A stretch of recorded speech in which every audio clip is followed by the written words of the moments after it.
ইউসুফ আলাইহিস সালামকে জুলাইখা তালা লাগায় দিছে কাম করার জন্য। জুলাইখা তালা লাগায় কয়, ইউসুফ আমার মনের আশাটা পূরণ করো। ইউসুফ আলাইহিস সালাম বলেন, আল্লাহর সাহায্য চাই। জুলাইখা বলে, ওরে ইউসুফ, পালাবার জায়গা নাই, দরজায় তালা। ইউসুফ নবী কয়, ও জুলাইখা, দরওয়াজায় তালা লাগাইছো তুমি, দরওয়াজায় আঘাত করব আমি, দরজা খুলবেন আমার আল্লাহ। যখনই দরজার দিকে দৌড় দিয়ে আঘাত করলেন, দরজা খুলে গেল। জুলাইখাও দৌড়ায়, ইউসুফ নবীও দৌড়ায়। নিচে নেমে তাকাইয়া দেখে সিঁড়ির গোড়ায় জুলাইখার স্বামী মিশরের প্রধান দাঁড়ানো, আজিজে মিশর। ইউসুফ থমকে দাঁড়ায় গেলেন, পেছনে জুলাইখা দাঁড়ায় গেল। এবার জুলাইখা বলে, ও স্বামী আমার, আমগো গোলাম যেই কাজ করেছে তারে কঠিন শাস্তি দেওয়া দরকার, না হয় জেলখানায় নেওয়া দরকার। ইউসুফ নবী চাইছিলেন জুলাইখা যে অপকর্ম করতে লইছিল, আমি মালিকের কাছে এটা জানাবো না, যেহেতু গুনাহ হয় নাই আমি গোপন রাখি। কিন্তু জুলাইখা যখন বানাইয়া অপবাদ দিয়া দিল, এখন চুপ থাকলে হবে না, বলতেই হবে। ইউসুফ নবী বলেন, ও জুলাইখার স্বামী আমার মালিক, আমার কোনো অপরাধ নাই, সব অপরাধ আপনার স্ত্রী জুলাইখার। জুলাইখার স্বামী কয়, ইউসুফ তুমি যে জুলাইখারে একটা অপবাদ দিলা, দোষ দিলা, সাক্ষী দাও। ইউসুফ নবী পেরেশান হয়ে গেলেন, এই কাজের তো কোনো সাক্ষী আমার কাছে নাই। আমার মাওলার কুদরত, একটা মহিলা বাচ্চা কোলের মধ্যে নিয়ে যাইতেছিল। ইউসুফ নবী ডাক দিয়া কয়, আমি সত্যবাদী না মিথ্যাবাদী, সাক্ষী হলো এই বাচ্চা। কোরআনের আয়াত। জুলাইখার স্বামী বলে, ইউসুফ এমন একটা বাচ্চারে সাক্ষী বানাইলা, কথা বলতে পারেনি। ইউসুফ নবী বলে, আপনি প্রশ্ন করেন, পারে না, না পারে মাওলার কুদরত। জুলাইখার স্বামী যখন প্রশ্ন করল, বাচ্চাটা ডাইরেক্ট যদি বলে দেয় ইউসুফ নির্দোষ, তাহলে এটা মানবে, কারণ যেই বাচ্চা কথা বলতে পারে না সে যেহেতু কথাই বলছে এটা সত্য। কিন্তু বাচ্চাও এমন ভাবে কথাটা বলছে যেন কোনো দোষ ও সন্দেহ করতে না পারে। বাচ্চাটা ইউসুফ দোষী নাকি নির্দোষ আমি বলবো না, আমি একটা স্কেল দিব, স্কেলটা দিয়া মাপ দাও, মাপ দিয়া তুমি নির্ণয় করো দোষ কার। স্কেল হলো ইউসুফ নবীর গায়ের জামাটা। বাচ্চা কয়, এই জামাটার পেছন দিক দিয়া যদি ছিদ্র থাকে জুলাইখা দোষী, আর যদি সামন দিক দিয়ে ছিদ্র থাকে তো ইউসুফ দোষী। এবার আজিজে মিশর জুলাইখার স্বামী তাকায় দেখে ইউসুফ নবীর গায়ের জামাটা পিছন দিক দিয়া ছিদ্র, জুলাইখা যে ধইরা টান দিছে জামা ছিঁড়া গেছে। এইবার জুলাইখার স্বামী বুঝতে পারছে জুলাইখার চালাকি। ইউসুফ নবী এবার চুপ হয়ে দাঁড়ায় গেলেন, আর ডাক দিয়া জুলাইখার স্বামী কয়, রে জুলাইখা, মহিলারা বড় নষ্ট, তোমার চালাকি আমি বুঝতে পেরেছি, আর করার কি যা হওয়ার হয়ে গেছে। ইউসুফের রেখা, ইউসুফ তুমি তো নির্দোষ, আরিজ আনহাজা, এ বিষয়ে তুমি চুপ থাকো, কাউরে বইল না। আমি প্রধানমন্ত্রী, আমার এমপি, আমার মন্ত্রীর জন্য টের পায়, আমার প্রধানমন্ত্রীর চেয়ার নষ্ট হয়ে যাবে। কয় গোপন রাখার উপায় কি?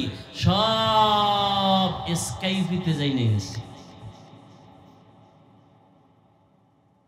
জুলাইখার মিশর শহরের মন্ত্রী এমপির বউরা পর্যন্ত যাই না গেছে ইউসুফের সাথে জুলাইখা অপকর্ম করার, হীন স্বার্থের জন্য, চরিতার্থ করার জন্য অপচেষ্টা করেছে। শেষ পর্যন্ত ইউসুফ নবীকে জেলখানায় দিল, কোনো দোষ নাই। ইউসুফের যদি জেলখানায় রাখি তাহলে কিছুটা ঝামেলা মুক্ত থাকবে। ইউসুফ নবী জেলখানায় চলে গেলেন, আর বললেন, আল্লাহ আপনার পক্ষ থেকে যা ফয়সালা হবে আমি তাই মানিয়ে নিব। ইউসুফ নবীর সাক্ষী দিল বড় মানুষ না একটা বাচ্চা? এটা কার কুদরত? আল্লাহর কুদরতের উপরে হাত লাগাবে না, তোর হাত অবশ হয়ে যাবে। আল্লাহ পাকের কুদরত এমন ক্ষমতা, যেটা অসম্ভব সেটাও সম্ভব। গুনার কারণে হাত না পাক, আমার জিহ্বা না পাক, আমার অন্তর না পাক। ও যুবক, একটু চোখ দুইটা বন্ধ করে জীবনের আমলের দিকে তাকাও। তোমার আমার গুনার খবর যদি মা বাবা আপনজনেরা জানতেন, কেউ সম্মান সাথে দেখতেন না, তারায়া দিতেন, ধিক্কার জানাইতেন। আমার আল্লাহ কেমন দয়ার মালিক, হাজার লাখ গুনার পরেও আল্লাহ বেজার হয়ে পানি বন্ধ করেন নাই, বাতাস বন্ধ করেন নাই, বরং আমার আল্লাহ বারবার তওবার দরজা দিয়ে ডাকে, ও গুনাহগারেরা আয়। জীবনটা গুনাহে কাটাইছো, ও বান্দা, জীবনটা গুনাহ করে কাটাইয়া আজ আমার রহমতের দরজায় ফিরে আসো, নিরাশ হয়ে যেও না। ও বান্দা, যদি গুনার কথা স্মরণ করিয়া এখনো তওবার দরজায় ফিরে যাইতে পারো, ও যুবক, কয়দিন আর গুনাহ করবা? তোমার আমার মতো যুবক জীবনে মাদ্রাসায় পড়ে নাই, জেনারেল লাইনে পড়ুয়া, অল্প কিছু পড়িয়াও আজ ব্যবসা করে, নামাজ ছাড়ে না। নিজের অন্তরকে জিজ্ঞাসা করো, তুমি কেন পারবা না রে বাবা? তোমার আমার মতো কত যুবক র্যাব, আর্মি, পুলিশ, বিডিআর এর চাকরি করে, 5 ওয়াক্ত নামাজ পড়ে, তুমি কেন পারো না রে বাবা? তোমার আমার মতো যুবক স্কুলে পড়ে, কলেজে পড়ে, 5 ওয়াক্ত নামাজ পড়ে, তুমি নিজেকে প্রশ্ন করো, বাবা তুমি কেন পারবা না? তোমার মতো কত যুবক নদীর মধ্যে মাছ ধরে, নামাজ ছাড়ে না, বলো তুমি কেন পারবা না? তোমার মতো কত যুবক ড্রাইভারি করে গাড়ি চালায়, নামাজ ছাড়ে না, বলো তুমি কেন পারবা না রে বাবা? তোমার আমার মতো কত আল্লাহর বান্দা আজকে তাকায় দেখো, ব্যবসা করে, হালাল ভাবে চলে, একটা হারাম খায় না, নামাজ ছাড়ে না, নিজে কেন পারবা না রে বাবা? এখনো সময় আছে, তওবা করে নাও। ও পর্দার আড়ালের আম্মা জানেরা, বোনেরা, আপনারা নবীদের মায়ের মতো মা, সাহাবায়ে কেরামের মায়ের মতো মা, আপনাদের এত মর্যাদা আল্লাহ দান করেছেন। আপনারা আয়েশা রাদিয়াল্লাহু আনহার মতো নারী, ফাতেমা রাদিয়াল্লাহু আনহার মতো নারী, খাদিজা রাদিয়াল্লাহু আনহার মতো নারী। এরে আম্মা জান, আল্লাহ সন্তান দান করেছেন, সন্তানগুলো মানুষ বানায় কবরে যাবেন, সন্তান ইঞ্জিনিয়ার হবে, আপনার সন্তান ডাক্তার হবে, আপনার সন্তান প্রফেসর হবে, বাধা নাই, তবে আদর্শওয়ালা বানায় যাবেন। ওরে আম্মা জান, আপনার আখলাক, আপনার আদর্শ ভালো হলে সন্তান ভালো হবে। এখনো সময় আছে। আপনার মতো কত নারী 5 ওয়াক্ত নামাজ পড়ে, স্বামীর খেদমত করে, স্বামীর মাল হেফাজত করে, বেপরদায় চলে না, নামাজ ছাড়ে না, কোরআন তেলাওয়াত বন্ধ করে না। আপনি কেন পারবেন না? আল্লাহ তওবার দরজা খুলে রাখছেন। এখনো যদি পারেন তওবার নিয়ত করে ফেলেন, মনে মনে আল্লাহকে বলেন, ও আল্লাহ, জীবনভর গুনাহ করেছি, আর গুনাহ করব না। ও যুবকেরা, এখনো সময় আছে, তওবা করে নাও। মনে মনে আমার আল্লাহকে ডাকো, আয় আল্লাহ, জীবনে আর নামাজ ছাড়ব না, বেপরদায় চলব না, মা বাবাকে কষ্ট দিয়ে গুনাহগার হব না, নবীর তরিকার বাহিরে চলব না, আর উলামায়ে কেরামের বিরোধিতা করব না, দেশ ও জাতির বিরুদ্ধে ষড়যন্ত্র করব না। দুনিয়াতে সূর্যের গরম সইতে পারি না, গুনাহগার হইয়া কবরে গেলে জাহান্নামের আগুন কেমনে সহ্য করবারে বাবা? ও যুবক, এখনো সময় আছে, তওবা করে নাও। দুফোঁটা চোখের পানি ছেড়ে আল্লাহকে বলো, আল্লাহ পাকের ওয়াদা, চোখের পানি ছেড়ে যখন তুমি তওবা করবা, মুহূর্তের ভেতরে জীবনের সমস্ত গুনাহগুলো আল্লাহ মাফ করে দিবেন। আমি বক্তা হিসাবে একটা কাফন বাড়াইয়াও কেউ দিবে না, আপনি গরিবের সন্তান হিসাবে একটা কাফন কেউ কমাইয়াও দিবে না। সবার বেলায় 3টা কাফন, কালার হবে আলাদা। কথা বলেন না কেন? কে ধনী, কে গরিব, কে কোন দলের লোক, কে ইমাম, কে মুক্তাদি, কে বক্তা, কে শ্রোতা, কে আলেম, কে মূর্খ, কে ডাক্তার, কে রোগী, কোনো ভেদাভেদ নাই। তিনটা কাফনের প্যাকেটে যেদিন ডুববা সেদিন বাহাদুরি কাকে বলে মজা বুঝতে পারবা। কাফনের উপরে লেখা থাকবে এটা বড় চেয়ারম্যান আর এমপি সাহেবের লাশ, হ্যাঁ, বড় নেতার লাশ। কাফনে ঢুকলে কে ফকির, কে ধনী, কোনো ভেদাভেদ। কবরের সাইজ হবে এক। কবরে পাড়াইয়া মাটি দিয়ে বিদায় হওয়ার পর প্রশ্ন করা হবে তিনটা, তাও হবে এক। তুমি ধনী না গরিব জানার প্রয়োজন নাই, তুমি আলেম না মূর্খ জানার প্রয়োজন নাই। সবার বেলায় তিনটা প্রশ্ন করা হবে। রবের পরিচয় দাও, ধর্মের পরিচয় দাও, রহমাতুল লিল আলামিনের পরিচয় দাও। তুমি হিন্দু না মুসলমান, তুমি বড়লোক না ফকিন্নির বাচ্চা জানার দরকার নাই, প্রশ্ন তিনটার জবাব দাও। নবী বলেন যারা দিবে সাথে সাথে কবর জান্নাতের বাগান হয়ে যাবে। যারা প্রশ্নের জবাব দিতে পারবে না সাথে সাথে কবরের সাথে জাহান্নামের সাথে লাইন হয়ে কবরটা আগুনে ভরে যাবে। কারা দিতে পারবে প্রশ্নের জবাব? আমরা হুজুরেরা। হ্যাঁ, আমি জবাব দিতে পারবো কি তার গ্যারান্টি নাই। যদি থাকতো তাহলে জান্নাতের 10 জন সাহাবা টিকিট পাইছেন জিন্দা অবস্থায়। দুনিয়ায় 10 জন সাহাবা জান্নাতের টিকিট পেয়েছেন। অগ্রিম সুসংবাদ, আশারায়ে মুবাশশারা কয়জন? জোরে বলেন। কি খারাপ লাগতেছে না? কিছু কপাল পরা দেখবেন ঘন্টাকে ঘন্টা বয়ান শুনে মোনাজাত দিতে রাজি না। 5 মিনিট বসে মোনাজাত দিবে, ধৈর্য হয় না। আর হবে কিভাবে? হেদায়েতের মালিক কে? আবু জাহাল 13 বছর নবীকে দেখলো, বয়ান শুনলো, কালেমা হাতের মুষ্টিতে পাথর নিয়ে কয় মোহাম্মদ যদি বলতে পারো কি আছে নবী মানবো। নবী বলেন আমি বলতে জানি না। কেন? বলে আমি গাইবের মালিক না। গাইবের মালিক কে? তবে নবী বললেন হাতের মুষ্টির মধ্যে যা আছো একটু আওয়াজ দাও। সাথে সাথে পাথরগুলো কালিমায়ে শাহাদাত পড়া শুরু করলো। আবু জাহাল এত নিকৃষ্ট বেঈমান, পাথরগুলো মাটিতে ফেলে বলে মোহাম্মদ বড় জাদুকর। কপালে কি নাই? হেদায়েত নাই। এই প্যান্ডেলের ভেতরে এত আশিকে রাসূল, অথচ এমন আশিক এই প্যান্ডেলে বসেন। আজকে ফজরের নামাজ পড়েন নাই, জোহর পড়ে নাই, আসর পড়ে নাই, মাগরিব পড়ে নাই, এশাও পড়ে নাই।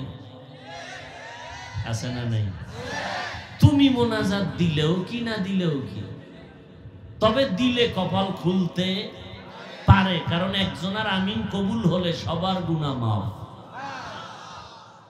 তবে কপালে যার জুতা, ও মোনাজাত দেওয়ার কপাল পাবে না। ও কোনো না কারণে আল্লাহ যদি ওর কপালে আগুন লাগায় রাখে, ও মোনাজাতের আগে ভেঙে যাবে। ওর কপালে মোনাজাত নেই।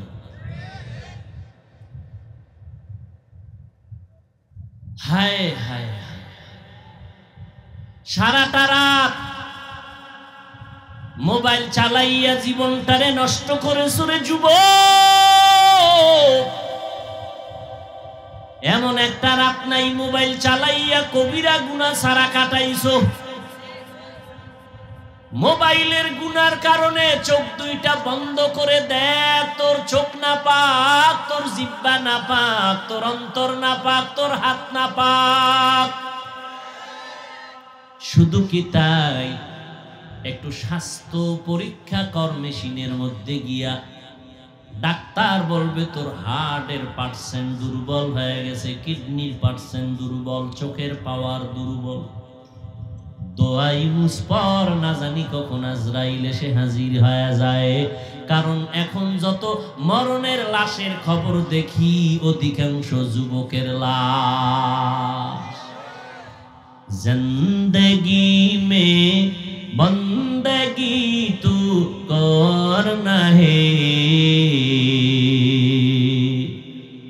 जिंदगी में बंदगी तू करना है, जिंदगी बे बंदगी शर्मिंदा है, जिंदगी बे बंदगी शर्मिंदा है। दुनिया में हो दुनिया का तलबगार ना हो,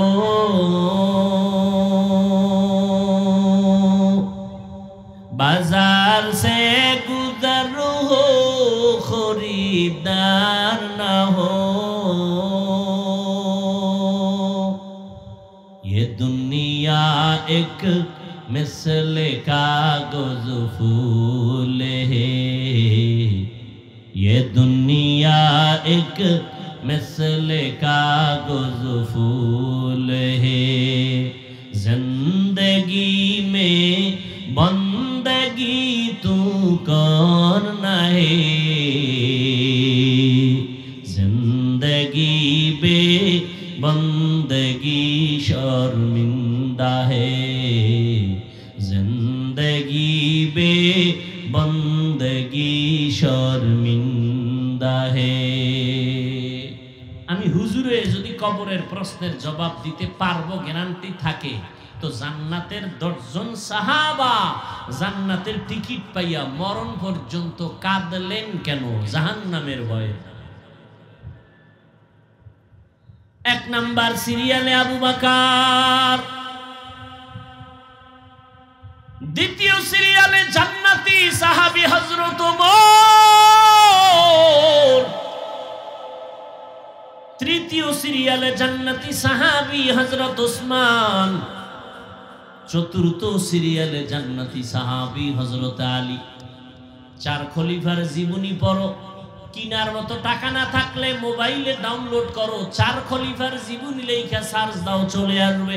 আবু বকরের ইতিহাস পড়ে দেখো আবু বকরের দাম কত। আমি সারাটা রাত যদি আবু বকরের জীবনী বলি শেষ হবে না। কেমন আবু বকর? আবু বকর সিদ্দিক রাদিয়াল্লাহু তাআলা আনহুর কলিজার মেয়ে হলো আয়েশা রাদিয়াল্লাহু আনহা, যে আয়েশা রাসূলের স্ত্রী, যে আয়েশা রাদিয়াল্লাহু আনহার 6 বছর বয়সে আমার রাসূলের সাথে বিবাহের বন্ধন হলো। 9 বছর বয়সে আম্মা জান আয়েশাকে নবীর ঘরে নিয়ে গেলেন। ভাইরা আমার, আম্মা জান আয়েশা রাদিয়াল্লাহু তাআলা আনহা 6 বছর বয়সে রাসূলের সাথে বিবাহের বন্ধন হলো, 9 বছরে নবীর ঘরে নিয়ে গেলেন। মাওলার কুদরত নিয়ে চালাকি করবা না, মাওলার কুদরত বুঝা যায় না। মায়ের কোলের বাচ্চাও কথা বলে আল্লাহর কুদরত। ইউসুফ আলাইহিস সালামকে জুলাইখা তালা লাগায় দিছে আকাম করার জন্য। জুলাইখা তালা লাগায় কয়, ইউসুফ আমার মনের আশাটা পূরণ করো। ইউসুফ আলাইহিস সালাম বলেন আল্লাহর সাহায্য চাই। জুলাইখা বলে, ওরে ইউসুফ পালাবার জায়গা নাই, দরজায় তালা। ইউসুফ নবী কয়, ও জুলাইখা দরওয়াজায় তালা লাগাইছো তুমি, দরওয়াজায় আঘাত করব আমি, দরজা খুলবেন আমার আল্লাহ। যখনই দরজার দিকে দৌড় দিয়ে আঘাত করলেন, দরজা খুলে গেল। জুলাইখাও দৌড়ায়, ইউসুফ নবীও দৌড়ায়। নিচে নেমে তাকাইয়া দেখে সিঁড়ির গোড়ায় জুলাইখার স্বামী মিশরের প্রধান দাঁড়ানো, আজিজে মিশর। ইউসুফ থমকে দাঁড়ায় গেলেন, পেছনে জুলাইখা দাঁড়ায় গেল। এবার জুলাইখা বলে, ও স্বামী আমার, আমগো গোলাম যেই কাজ করেছে তারে কঠিন শাস্তি দেওয়া দরকার, না হয় জেলখানায় নেওয়া দরকার। ইউসুফ নবী চাইছিলেন জুলাইখা যে অপকর্ম করতে লইছিল আমি মালিকের কাছে এটা জানাবো না, যেহেতু গুনাহ হয় নাই আমি গোপন রাখি। কিন্তু জুলাইখা যখন বানাইয়া অপবাদ দিয়ে দিল, এখন চুপ থাকলে হবে না, বলতেই হবে। ইউসুফ নবী বলেন, ও জুলাইখার স্বামী আমার মালিক, আমার কোনো অপরাধ নাই, সব অপরাধ আপনার স্ত্রী জুলাইখার। জুলাইখার স্বামী কয়, ইউসুফ তুমি যে জুলাইখারে একটা অপবাদ দিলা, দোষ দিলা, সাক্ষী দাও। ইউসুফ নবী পেরেশান হয়ে গেলেন, এই কাজের তো কোনো সাক্ষী আমার কাছে নাই। আমার মাওলার কুদরত, একটা মহিলা বাচ্চা কোলের মধ্যে নিয়ে যাইতেছিল। ইউসুফ নবী ডাক দিয়া কয়, আমি সত্যবাদী না মিথ্যাবাদী, সাক্ষী হলো এই বাচ্চা। কোরআনের আয়াত। জুলাইখার স্বামী বলে, ইউসুফ এমন একটা বাচ্চারে সাক্ষী বানাইলা, কথা বলতে পারেনি। ইউসুফ নবী বলে, আপনি প্রশ্ন করেন পারে না, না পারে মাওলার কুদরত। জুলাইখার স্বামী যখন প্রশ্ন করলো, বাচ্চাটা ডাইরেক্ট যদি বলে দেয় ইউসুফ নির্দোষ, তাহলে এটা মানবে, কারণ যেই বাচ্চা কথা বলতে পারে না সে যেহেতু কথাই বলছে এটা সত্য। কিন্তু বাচ্চাও এমন ভাবে কথাটা বলছে যেন কোনো দোষ ও সন্দেহ করতে না পারে। বাচ্চা কয়, ইউসুফ দোষী নাকি নির্দোষ আমি বলবো না, আমি একটা স্কেল দিব, স্কেলটা দিয়া মাপ দাও, মাপ দিয়া তুমি নির্ণয় করো দোষ কার। স্কেল হলো ইউসুফ নবীর গায়ের জামাটা। বাচ্চা কয়, এই জামাটার পেছন দিক দিয়া যদি ছিদ্র থাকে জুলাইখা দোষী, আর যদি সামন দিক দিয়ে ছিদ্র থাকে তো ইউসুফ দোষী। এবার আজিজে মিশর জুলাইখার স্বামী তাকায় দেখে ইউসুফ নবীর গায়ের জামাটা পিছন দিক দিয়া ছিদ্র, জুলাইখা যে ধইরা টান দিছে জামা ছিঁড়া গেছে। এইবার জুলাইখার স্বামী বুঝতে পারছে জুলাইখার চালাকি। ইউসুফ নবী এবার চুপ হয়ে দাঁড়ায় গেলেন, আর ডাক দিয়া জুলাইখার স্বামী কয়, রে জুলাইখা, মহিলারা বড় নষ্ট, তোমার চালাকি আমি বুঝতে পেরেছি, করার কি যা হওয়ার হয়ে গেছে। ইউসুফের কয়, ইউসুফ তুমি তো নির্দোষ, আরিজ আনহাজা, এ বিষয়ে তুমি চুপ থাকো, কাউরে বইলো না। আমি প্রধানমন্ত্রী, আমার এমপি, আমার মন্ত্রীর জন্য টের পায়, আমার প্রধানমন্ত্রীর চেয়ার নষ্ট হয়ে যাবে। কয়, গোপন রাখার উপায় কি? সব স্কাইপিতে যাই নিয়ে গেছে। জুলাইখার মিশর শহরের মন্ত্রী এমপির বউরা পর্যন্ত যাই না গেছে ইউসুফের সাথে জুলাইখা অপকর্ম করার, হীন স্বার্থের জন্য, চরিতার্থ করার জন্য অপচেষ্টা করেছে।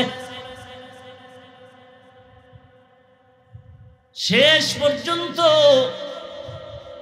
ইউসুফ নবীকে জেলখানায় দিল, কোনো দোষ নাই। ইউসুফের যদি জেলখানায় রাখি তাহলে কিছুটা ঝামেলা মুক্ত থাকবে। ইউসুফ নবী জেলখানায় চলে গেলেন আর বললেন, আল্লাহ আপনার পক্ষ থেকে যা ফয়সালা হবে আমি তাই মানিয়ে নিব। ইউসুফ নবীর সাক্ষী দিল বড় মানুষ না একটা বাচ্চা? এটা কার কুদরত? আল্লাহর কুদরতের উপরে হাত লাগাবে না, তোর হাত অবসায় যাবে। আল্লাহ পাকের কুদরত এমন ক্ষমতা, যেটা অসম্ভব সেটাও সম্ভব। এই কুদরতের উপরে বিশ্বাস রাখার নাম ঈমান। ভাইরা আমার, আম্মা জান আয়েশা রাদিয়াল্লাহু তাআলা আনহার সাথে 9 বছর বয়সে নবী আম্মা জানকে ঘরে নিয়ে গেলেন। আম্মা জানের যখন 18 বছর বয়স হয় তখন নবী দুনিয়া থেকে বিদায় হলেন। হিসাবটা বুঝে থাকলে বলবেন, আমার নবীজির ঘরে আম্মা জান কয় বছর কাটাইলেন? এই কথা কয় না কা? 9 বছর, মাত্র 9 বছর। আম্মা জানের বয়স 18। 9 বছরে ঘরে আসছেন, 18 বছরে নবী বিদায় নিলেন। 18 বছরের মাইয়া কি জানে? বিয়েই হয় না সোনার বাংলায়। আম্মা জান আয়েশা কি জানে? কয় মাত্র 9 বছরে রহমতের নবীর নেক সোহবতে থেকে 2000-এর উপরে হাদিসের হাফেজা হয়ে গেছে। আমনের স্ত্রী হইছে নি, ও বুঝবে কি আয়েশা আর সাধারণ নারীর মধ্যে ব্যবধান কত? ও বেঈমান কি বুঝবে, টিকার গোষ্ঠী কি বুঝবে? ওদেরকে চাপেটা করে বুঝাতে হবে। আমার আব্বাকে কিছু বলবা মেনে নিব, ধৈর্য ধারণ করব, কারণ আমার আব্বা জীবনের আসল না। আমি মরে গেলে আমার আব্বা আমার কবরে যাবে না। আমার পীর সাহেবকেও যদি দুই কথা বলো আমি মেনে নেওয়ার চেষ্টা করব, কিন্তু আমার মাওলার কোরআন নিয়া, আল্লাহ নিয়া, নবী নিয়া, মাদ্রাসা নিয়া বলবা, সুযোগ পাইলে তোর মতো বেঈমানের 1 সেকেন্ড ছাড় দেওয়া হবে না।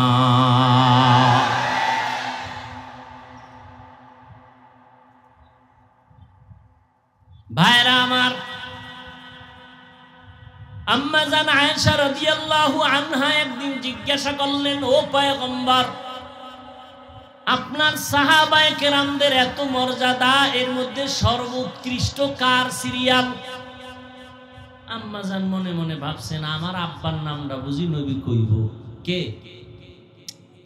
আম্মা জান আয়েশার আব্বাকে নবীজি আবু বকরের নাম না কয় কয় ওমরের মর্যাদা বেশি। কয় কেমন? কয় আকাশের নক্ষত্র যেমন দেখো, ওমরের নেক আমল আরো বেশি। আম্মা জান তো নিজেরে কন্ট্রোল করতে পারে না, আব্বার নামটা কইল না, কিন্তু কোনো প্রশ্ন করে না, বেয়াদবি না জানি হয়ে যায়। রহমতের নবী। কিছুক্ষণ পর আম্মা জান বললেন, আমার আব্বা জানের খবর কি? নবী কয়, আবু বকর, তার হিসাব সম্পূর্ণ আলাদা। সারা দুনিয়ার মুমিন আর ওমর সহ সব সাহাবায়ে কিরামের আমল যদি এক পাল্লায় ওজন দাও, আবু বকরের পাল্লা ভারী হয়ে যাবে। সে আবু বকরের দাম কত এবার বুঝেন। সে আবু বকর একদিন নামাজে দাঁড়াইয়া গভীর রাতে হাউমাউ করে কাঁদতেছেন। নবী কান্নার আওয়াজ পাইয়া এবার তালাশ করে কে কান্দে মসজিদে নববীতে, নজর দিয়ে দেখে আবু বকর কান্দে। নামাজ আনতে নবী বললেন, আবু বকর নামাজে দাঁড়ায় কাঁদলেন কেন? আবু বকর চোখের পানি ছেড়ে বলেন, নবীজি, আমাকে কোরআন শরীফের একটা আয়াত পড়ার কারণে আমার কান্না বেড়ে গেছে। কি আয়াত? ইন্নাল্লাহ হাশতারা মিনাল মুমিনিনা আনফুসাহুম ওয়া আমওয়ালাহুম বিআন্না লাহুমুল জান্নাহ। অর্থ, আল্লাহ বলেন আমি মুমিনের জান আর মাল কিনে নিলাম, বিনিময়ে মুমিনের জান্নাত দিলাম। এটা দি খুশির কথা, আপনি কাঁদলেন কেন? আল্লাহ জানমাল নিছেন, মুমিনের জান্নাত দিছেন, এটা তো খুশির কথা, আপনি কাঁদবেন কেন? আবু বকর বলেন, ও পয়গম্বর, কান্নার কারণ, আমি ব্যবসা করি, কাপড়ের দোকান দেই। আমার দোকান থেকে সকালবেলা এক মহিলা আসছিল, বহুদিন আগে আমার দোকান থেকে কাপড় কিনে নিছিল, আজকে কাপড় ফেরত দিয়ে টাকা নিয়ে গেছে। বিদায় বেলা আমি আম্মা জানকে জিজ্ঞাসা করলাম, রে মা, বহুদিন আগে কাপড় নিলেন, ফেরত দিলেন কেন আজকে বহুদিন পর? মহিলা ডেকে বলে, আগেই দিতে চেয়েছিলাম, সময় আমার হয় নাই, ব্যস্ততার কারণে আসতে পারি নাই, আজ দিয়া গেলাম। ফেরতটা দিলেন কেন? মহিলা শুধু একটা কথা বলল, ও আবু বকর, আপনার দোকানের কাপড় আমার পছন্দ হয় নাই, এজন্য আমি ফেরত দিয়ে গেলাম। ও নবী, আল্লাহ বলেছেন মুমিনের জান মাল কিনে নিলাম, বিনিময়ে মুমিনকে জান্নাত দিলাম। এই কথা কত সুন্দর, তবে আমার আসল জায়গায় আমার চিন্তা পড়ে গেল। কিয়ামতের দিন আপনি বয়ান করেছেন বড় ভয়ঙ্কর হবে হাসরের ময়দান, যেই ময়দানে নারী আর পুরুষগুলো উলঙ্গ দাঁড়ায় যাবে, কেউ কারো দিকে তাকানোর সময় হবে না। রে নবী, আপনিই তো বয়ান করেছেন সূর্যের গরমে জমিনটা তামা হয়ে যাবে, জাহান্নামের আগুনের গরম শুরু হয়ে যাবে, জাহান্নামের আগুনের চিৎকারের আওয়াজ। ও নবী, এমন কঠিন অবস্থা হবে যে নবীদের কোনো গুনাহ নাই তারাও নাফসি নাফসি বলে কান্না শুরু করবেন, উম্মতের কথা ভুলিয়া যাবেন। ঈসা নবী কাঁদবেন আর বলবেন আল্লাহ আমাকে বাঁচাও। মুসা নবী কাঁদবেন আল্লাহ আমাকে বাঁচাও। ইব্রাহিম নবী কাঁদবেন আমাকে বাঁচাও। কোন নবী উম্মতের বাঁচাও কথা ভুলিয়া নিজের চিন্তা করবেন। ও নবী, ওই কঠিন সময় আল্লাহ তাআলা আপনার সুপারিশ পাইয়া বিচার কাজটা শুরু করবেন। বিচার করতে গিয়া আল্লাহ যখন আবু বকরের নামের সিরিয়ালটা নিয়ে ডাক দিবেন, আবু বকর আসামির কাঠগড়ায় দাঁড়ায় যাবে। আল্লাহ যদি বলে আবু বকর আমি জান মাল নিয়ে জান্নাত দিয়েছি, বলো জান্নাতের জন্য কি পুঁজি অর্জন করেছো। আমি যদি আল্লাহকে বলি আল্লাহ নামাজ পড়েছি, জান্নাতের জন্য জিকির করেছি, কোরআন তেলাওয়াত করেছি, যাকাত সময় মতো দিয়েছি, ও আল্লাহ বেশি বেশি ইবাদত করেছি, আল্লাহ যদি রাগ করিয়া বলিয়াই ফেলেন ও আবু বকর তোমার জান মাল নিয়ে যাও, আমার জান্নাত আমাকে ফেরত দিয়া দাও। আমি যদি বলি আল্লাহ কেন, আল্লাহ যদি বলেন আবু বকর যেই জান্নাত পাওয়ার জন্য আমল করেছো, নামাজ পড়েছো, কোরআন পড়েছো, জিকির করেছো, আমি আল্লাহর সে আমলগুলো পছন্দ হয় নাই। যেইভাবে নামাজ পড়লে আমি খুশি হইতাম ওইভাবে সেজদা দিতে পারো নাই, ওইভাবে রুকু করতে পারো নাই। আমি আল্লাহ যেইভাবে জিকির করলে খুশি হব ওইভাবে জিকির করো নাই। আজকে তোমার জান মাল নিয়ে তুমি জাহান্নামে যাও। ও নবী বলেন ওই সময় আমি আবু বকরের হাতে জাহান্নামের হ্যান্ডকাপ লেগে যাবে। আমাকে যখন জাহান্নামের আগুনের মধ্যে দেওয়া হবে, ও পয়গম্বর দুনিয়ার গরম সহ্য করতে পারি না রে নবী, গুনার কারণে যদি হ্যান্ডকাপ লেগে যায় জাহান্নামের আযাব আমি কেমন করে সহ্য করব। এই ভয় আমি নামাজের মধ্যে দাঁড়ায়া কান্না করতেছি। ও এলাকার মুসলমানেরা, ও যুবক, ও বৃদ্ধ বাবাজি, পর্দার আড়ালের মা বোনেরা, আবু বকরের মতো বান্দা জান্নাতের টিকিট পাওয়ার পর নামাজে দাঁড়াইয়া রাতের আধারে যদি কান্না করতে পারেন জাহান্নামের ভয়, আপনার তো জান্নাতের টিকিট নাই। জীবনটা গুনায় গুনায় কাটাইয়া দিলাম, গুনার দিকে তাকাইয়া বড় ভয় পাই, মনে হয় যেন আমার মতো গুনাহগার এই ময়দানে কেউ নাই। গুনার কারণে হাত না পাক, আমার জিহ্বা না পাক, আমার অন্তর না পাক। ও যুবক, একটু চোখ দুইটা বন্ধ করে জীবনের আমলের দিকে তাকাও। তোমার আমার গুনার খবর যদি মা বাবা আপনজনেরা জানতেন, কেউ সম্মান সাথে দেখতেন না, তারায়া দিতেন, ধিক্কার জানাইতেন। আমার আল্লাহ কেমন দয়ার মালিক, হাজার লাখ গুনার পরেও আল্লাহ বেজার হয়ে পানি বন্ধ করেন নাই, বাতাস বন্ধ করেন নাই, বরং আমার আল্লাহ বারবার তওবার দরজা দিয়ে ডাকে, ও গুনাহগারেরা আয়। জীবনটা গুনাহে কাটাইছো, ও বান্দা জীবনটা গুনাহ করে কাটাইয়া আজ আমার রহমতের দরজায় ফিরে আসো, নিরাশ হয়ে যেও না। ও বান্দা যদি গুনার কথা স্মরণ করিয়া এখনো তওবার দরজায় ফিরে যাইতে পারো, ও যুবক কয়দিন আর গুনাহ করবা? তোমার আমার মতো যুবক জীবনে মাদ্রাসায় পড়ে নাই, জেনারেল লাইনে পড়ুয়া, অল্প কিছু পড়িয়াও আজ ব্যবসা করে, নামাজ ছাড়ে না। নিজের অন্তরকে জিজ্ঞাসা করো, তুমি কেন পারবা না রে বাবা? তোমার আমার মতো কত যুবক র্যাব আর্মি পুলিশ বিডিআরের চাকরি করে, 5 ওয়াক্ত নামাজ পড়ে, তুমি কেন পারো না রে বাবা? তোমার আমার মতো যুবক স্কুলে পড়ে, কলেজে পড়ে, 5 ওয়াক্ত নামাজ পড়ে, তুমি নিজেকে প্রশ্ন করো বাবা তুমি কেন পারবা না? তোমার মতো কত যুবক নদীর মধ্যে মাছ ধরে, নামাজ ছাড়ে না, বলো তুমি কেন পারবা না? তোমার মতো কত যুবক ড্রাইভারি করে গাড়ি চালায়, নামাজ ছাড়ে না, বলো তুমি কেন পারবা না রে বাবা? তোমার আমার মতো কত আল্লাহর বান্দা আজকে তাকায় দেখো, ব্যবসা করে হালাল ভাবে চলে, একটা হারাম খায় না, নামাজ ছাড়ে না। নিজে কেন পারবা না রে বাবা? এখনো সময় আছে, তওবা করে নাও। ও পর্দার আড়ালের আম্মা জানেরা, বোনেরা, আপনারা নবীদের মায়ের মতো মা, সাহাবায়ে কেরামের মায়ের মতো মা, আপনাদের এত মর্যাদা আল্লাহ দান করেছেন।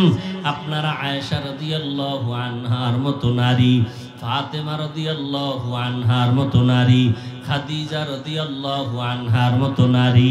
এরে আম্মা জান, আল্লাহ সন্তান দান করেছেন, সন্তানগুলো মানুষ বানায় কবরে যাবেন। সন্তান ইঞ্জিনিয়ার হবে, আপনার সন্তান ডাক্তার হবে, আপনার সন্তান প্রফেসর হবে, বাধা নাই, তবে আদর্শওয়ালা বানায় যাবেন।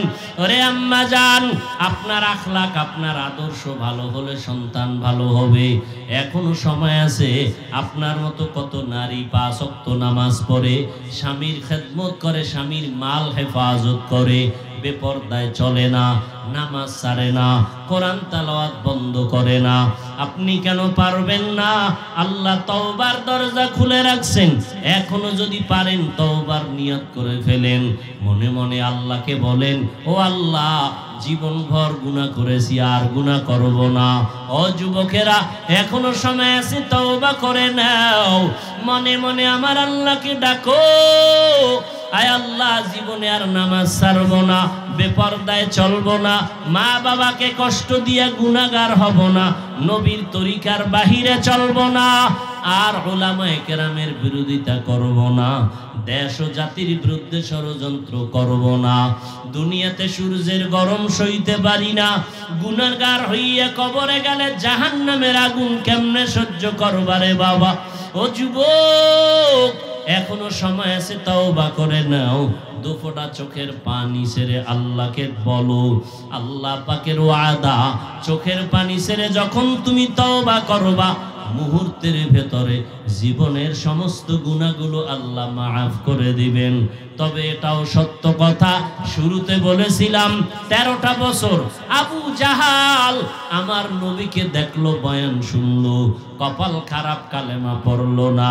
এই জমিনের মধ্যে আবু জাহালের মতো শক্ত অন্তরওয়ালা কিছু মানুষ থাকবে, হাজারো বয়ানে তাদের দিল নরম হবে না, বরং প্যান্ডেল থেকে বের হয়ে বিরোধিতায় নেমে যাবে।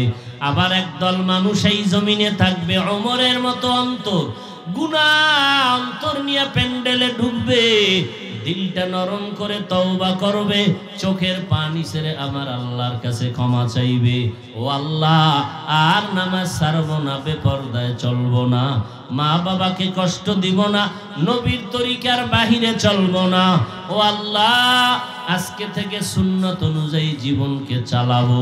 এইভাবে তওবা করনেওয়ালা কিছু মানুষ জমিনের মধ্যে থাকবে, গুনাহ নিয়ে ময়দানে ঢুকবে, গুনাহমুক্ত হইয়া ময়দান থেকে বের হয়ে যাবে।